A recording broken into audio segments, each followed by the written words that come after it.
안녕하세요. 서울대 생명과학부에 있는 황대희 교수입니다.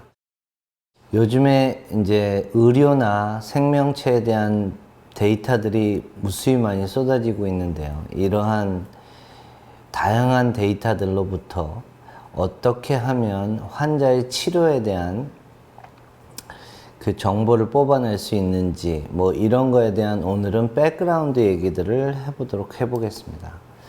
그래서 말씀드린 대로 이제 바이오로 생물학은 정보학의 시대가 도래하고 있습니다. 이러한 대가들은, 이분은 저 포스닥 때 지도 교수님인데요.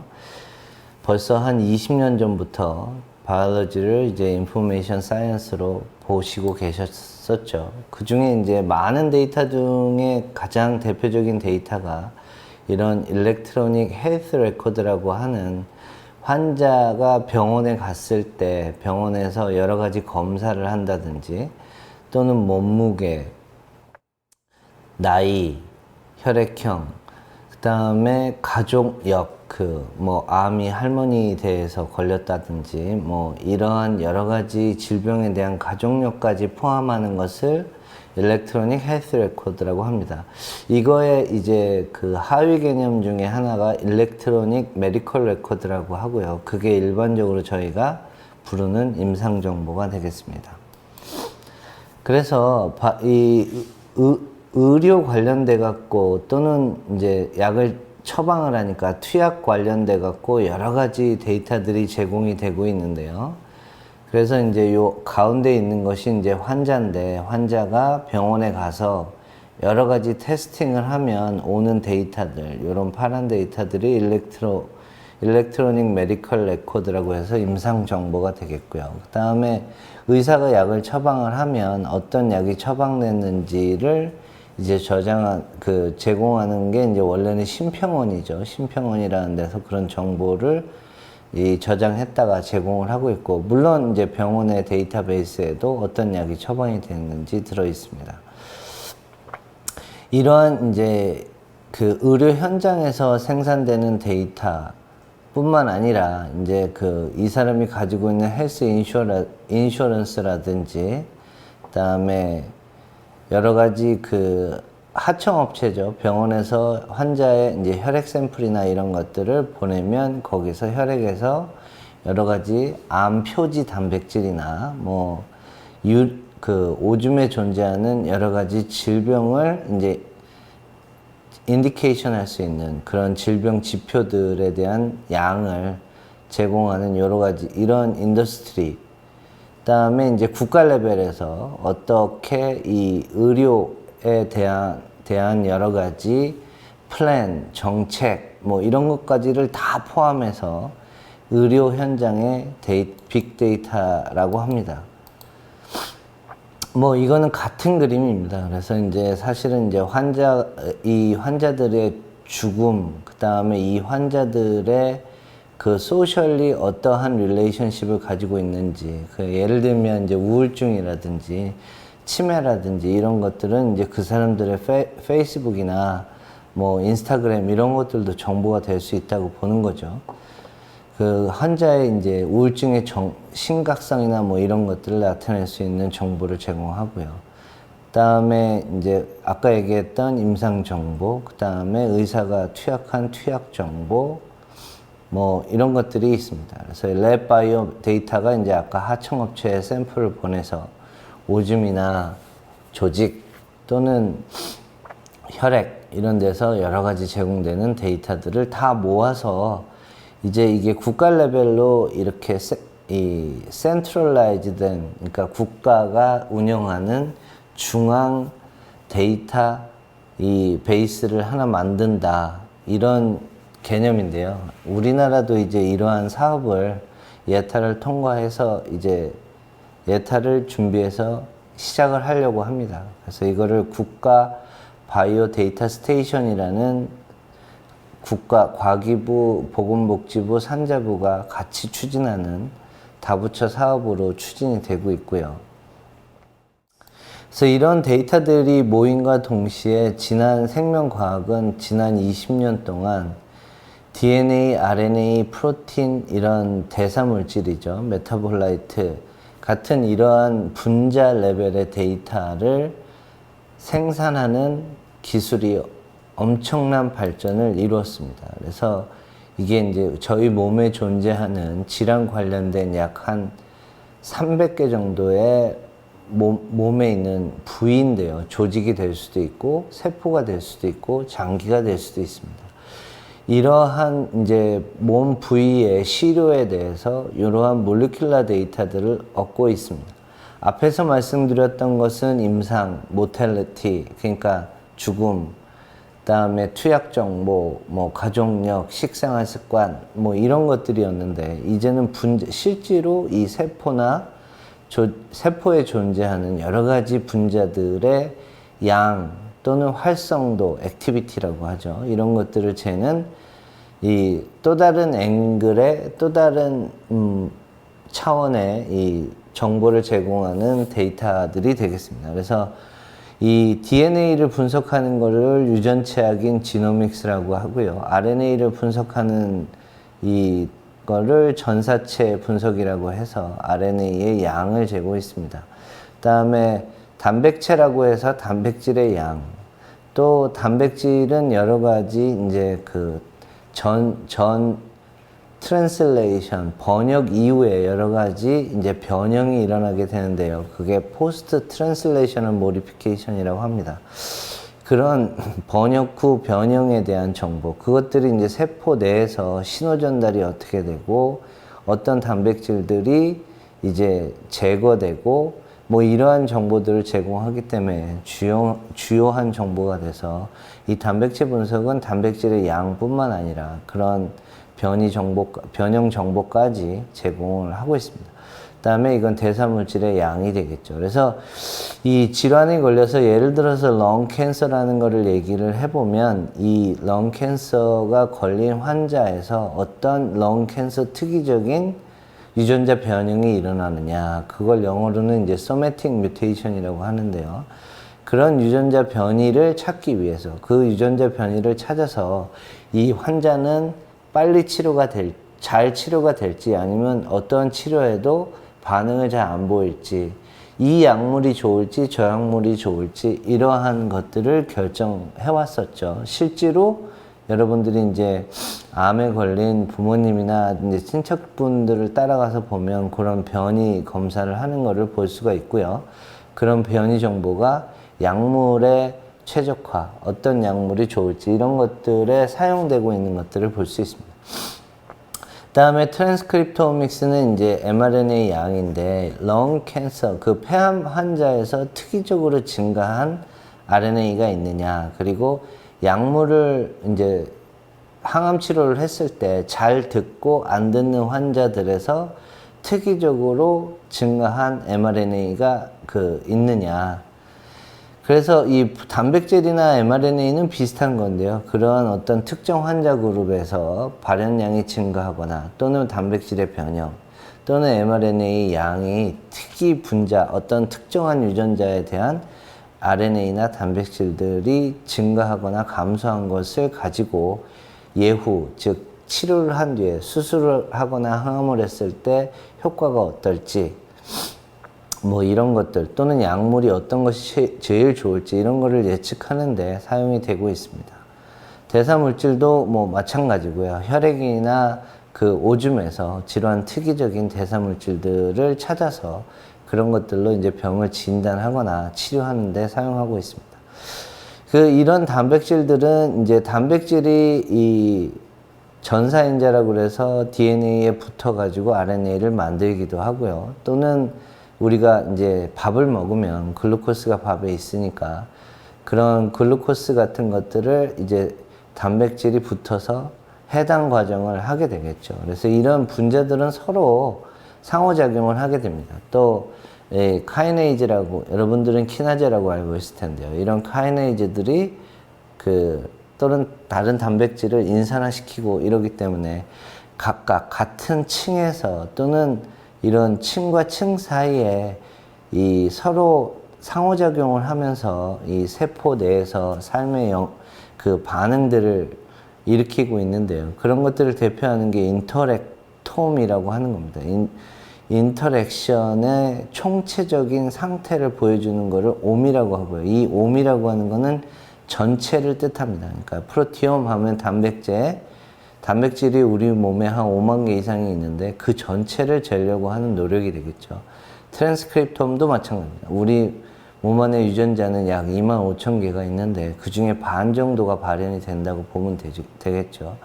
그러한 발현되는 모든 12,500개 정도를 다 잴 수 있는 테크놀로지가 되겠고요. 인터랙톰도 마찬가지입니다. 제가 아까 말씀드렸던 이런 레이어, 간에, 그러니까 단백질 간에 또는 단백질과 메타볼라이트 간에 이게 인터 레이어죠. within 레이어고 그런 애들의 상호작용을 전체로 제공하는 게 인터랙토믹스입니다. 자, 이러한 모든 분자 데이터들이 우리가 이제 난치성이라고 부르는 질환을 중심으로 엄청 많이 생산이 되고 있습니다. 그래서 난치 질환을 진단하거나 치료하거나 약물을 투여하는 데 있어서 도움이 되려고 하는 정보들이 생산이 되고 있는 거죠. 그 중에 이제 가장 제일 많이 치고 나가는 게 현재에서도 임상에서 많이 병원에 가면 많이 사용이 되고 있는 것들이 이제 유전자 변이인데요. 이러한 유전자 변이들을 파퓰레이션 레벨에서 하자. 그래서 제일 먼저 끝난 나라가 아이슬란드라는 나라입니다. 아이슬란드라는 나라는 환자가 우리나라 사이즈는 서울 사이즈고요. 환자는 국민은 우리나라의 10분의 1 정도밖에 안 되겠죠.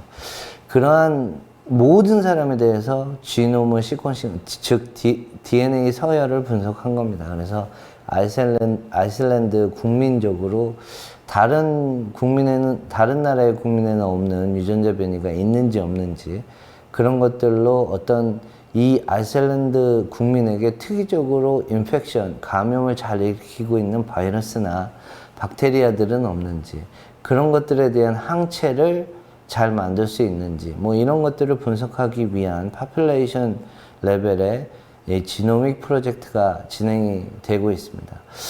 아이슬란드는 끝났고요. 이 지노믹스 잉글랜드라고 해서 유럽이 치고 나가고 있는데요. 이 영국에서는 처음에는 10만 명의 여기 영국은 네 파트로 이렇게 돼 있죠. 웨일즈, 스코틀랜드, 잉글랜드 이런 식으로 해서 이런 각각 지역에서 요 빨간 점으로 표시된 이런 랜덤한 샘플링을 해서 발런티어에 대해서 유전자 서열을 찾고 이런 영국에 있는 이런 지역 디펜던트 지역에 영향을 받아갖고 특이적인 유전자가 변이가 있는지 또는 영국 섬나라니까 대륙에 비해서 특이적인 유전자 변이가 있는지 각계각층의 직업군 또는 이 피디그리라고 그러죠. 가족령. 이 영국도 섬이니까 여러 나라의 이 민족들이 이주를 해와서 정착을 한 거기 때문에 이런 것들을 다 고려해서 10만 명 프로젝트가 진행이 되고 있는데 현재는 10만 명에서